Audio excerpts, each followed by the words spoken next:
Mga opisyalis ug kawani sa Barangay Punta Inganyo ug sa Mactan sa siyudad sa Lapu-Lapu gipaubos sa kinalit nga drug test. Si Luan Mirondina sa exclusive report.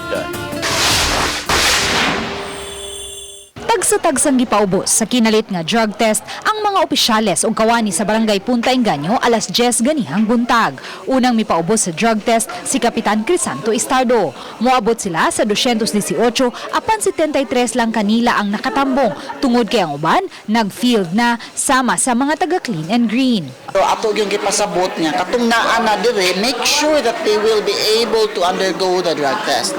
No, katong wala dire, ako pang istoryahan si Kapon sa ibuhaton ato nila.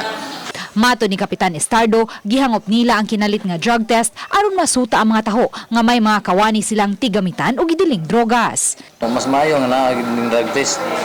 Mao na kami ni request gyud niya nga aron malimpyo gid amo ang mga una-una o kabahin sa amo ang mga barangay workers. Dungan nga gipahigayon ganihang buntag ang Anti-Drug Abuse Council Performance Audit. Ang BADAC Functionality Audit Team gilangkuban sa DILG, PNP, CLOSAP, City Health, DepEd ug CSO. So far, ang atong mga members sa audit team, they're checking everything na nag-appeal as indicators sa functionality. Kung unsa ka ligon o unsa ka functional ang mga kada anti-drug abuse committee sa kada barangay.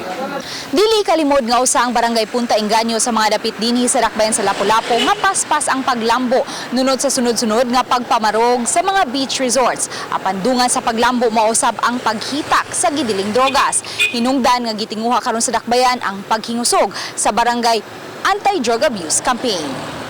Samtang karong hapon, ang mga opisyal ug kawani sa Barangay Mactan na usab ang gipaubos sa kinalit nga drug test ug ADAC performance audit. Sa Lunes, gikatakdang masayra na ang mga resulta sa drug test ug sa ADAC performance audit. Uban ni June Solon, Luan Mirondina, Balitang Bisda.